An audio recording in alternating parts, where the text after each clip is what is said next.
But thank you all for being here. Great to see you. My name is Jeff Lowenkron. I'm Chief Medical Officer for the Villages Health. I'm an internist by training.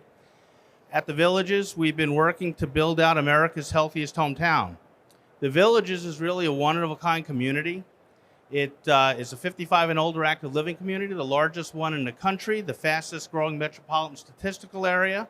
The basics of it, right now there's about 140,000 people living there, growing out to be about 250,000.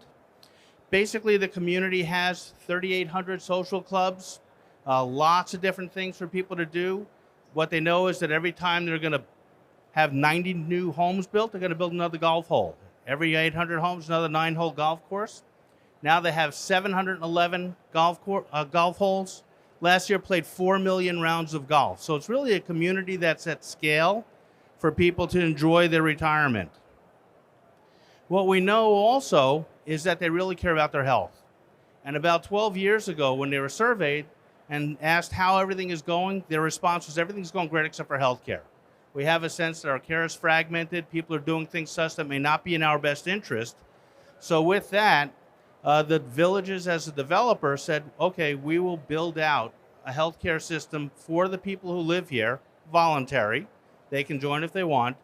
And we decided that we would build a patient-centered, primary care-driven, community-based healthcare model. The biggest complaint that people had where they were was they just didn't have time with their docs. So the key, and this is really why the primary care piece of it became important, people that get older have really multiple complex problems, and the ability to address them requires that you have somebody who walks across their whole person. So that was what we built out.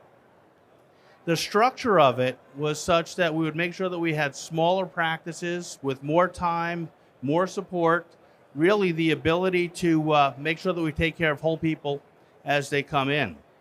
What we also knew was that if we can understand the work that had to be done and make it easier for people to do their work, the patients were more likely to do better, and we can have the workforce be happier as they did it. It was really critically important to be able to find a partner who would be able to help us to, in essence, get the work set up in advance, because we're full risk for most of our patients. And being full risk means that if our patients do better, we do better, but if our patients do worse, we do worse.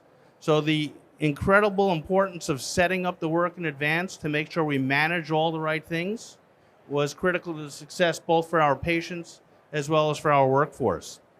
We have one EHR. We have our own hospitalists, we have our own primary care workforce, we have our own specialists, and as I said, we've been working to build this together from the ground up.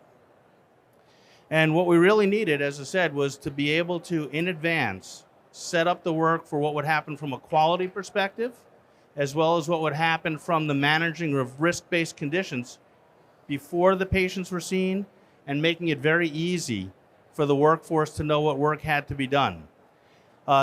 Sounds like it should be simple, not quite as simple as you would have it up here on the surface. But with that, we decided that we would find a partner who would collaborate with us, build that from the ground up, and that was Kate. So with that, I'll turn it over to Kevin.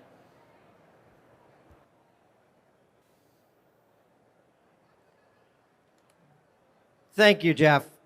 I'm looking around on this trade show floor. There are innovators all around, and I'm humbled to be here. But I would say I'm equally, actually more precisely, more humble to be working with you and the Villages over the last 5 years as you've created truly America's healthiest hometown and redefined what active, healthy senior living should be like, creating a model for the country. Maybe not for everyone, but certainly a model that works for many, many villagers, as your numbers attest to. My name is Kevin Aggstein. I'm CEO and founder of Cade Health. Cade Health is a technology company with one simple mission: to make care better and make care more profitable for everyone.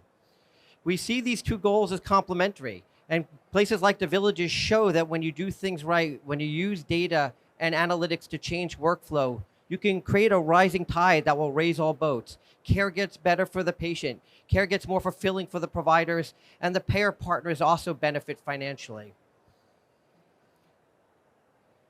However, those lofty goals, while nice to say, are pretty hard to do. And while Cade Health is just a small piece of the puzzle that the Villages has put together. We do bring two capabilities to that organization that helps effectuate that double aim of better care and better profits.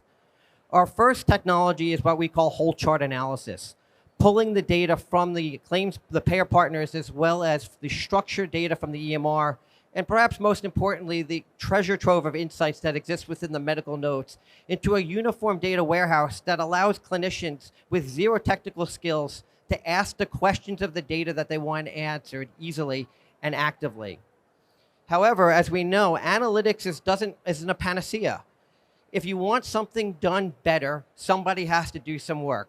And that's where the second half of our technology, our provider engagement suite, comes into play. We take the results of what needs to happen and push it out to the care team in a way that it could be acted upon, it could be shared by the right roles, and as appropriate, financially incentive. I'm married to a doc, and I could tell you if you want something done differently in healthcare, you can marry them or you can pay them. And the first one actually isn't working that well for me. So, there's definitely something about the dollars. When we want to create the care model or enable the care model that I think we all want, certainly as we all want as we get older, it really does start with data. Obviously, there's a lot of structured information, and many companies here, including ourselves, try to take advantage of that. However, what we found is that if you want to create empathetic, high-value, well-reimbursed care, you can't ignore the 85% of the EMR that exists as unstructured text. So, like other companies, we use natural language processing, but unlike other companies, we do a couple things a little differently, but that difference is the reason between success and failure. We find conditions, medications, labs, as do others, but we more than just find those conditions. We understand what the medical record intended to say, not what is written. When we scour charts, we'll find conditions permeate the record, labs, medications. However, those specific action items are really poorly defined in text. And the ability of AI to go in and say, not that the word CHF exists, but really referring to an definitive diagnosis and pulling that out is the difference between usable data and noise that the clinicians can't stand. The other thing that we do is we read the chart the way people should read the chart.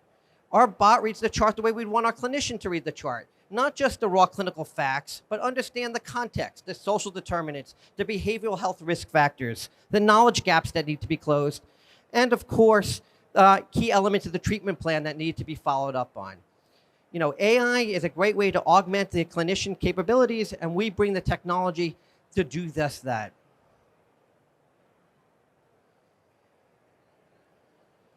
This technology is already being used in delivery systems around the country. Of course, Jeff, we love you the most. We use it in primary care for risk adjustment and HCC coding and quality reporting like we do at the Villages. We work with academic medical centers in their perioperative program. We help oncologists and leading oncology and risk-based providers better understand the patient clinical context and ensure their treatment not only aligns with guideline, but aligns with evidence and best practice. And we help with care management and care transitions where so many of the unfortunate events happen that can be avoided with better and easier access to information. So in all of those use cases, we like to think we help, and we actually go out of our way to prove that we help using verifiable quantitative methods. At the Villages, if you don't mind, I'll steal your thunder. On about 15% of the patients in their population, we identified a condition that didn't exist on their problem list. And remember, this is already a primary care 2.0 high-performing group. So this number is surprisingly low, or not surprisingly low, compared to other providers we work with. Because they're in a value-based arrangement, this translates directly to increased revenue. And we continue to improve upon that number. And most importantly, we give the clinicians the time, the data, and the insights that they need to do their job better, and I hope to make it more satisfying. We actually published this data in the Journal of Medical Practice Management. It came out this week, and this is one of many peer-reviewed publications that we've either put out or in press or currently being authored. And we encourage all vendors here, all healthcare systems, to really subject themselves to the peer review process. Only through that method can we be confident that we're providing the care that we want to provide. It's not about the dollars. It's not about the data. At the end of the day, it's really about the dancing. It's giving the clinicians the tools that they need to keep the villagers and the population writ large doing what they do best at the villages, playing pickleball, racing dragon boats, drinking beer, and dancing in the streets. And if anybody wants to buy a house, see Jeff after the talk. Thank you all.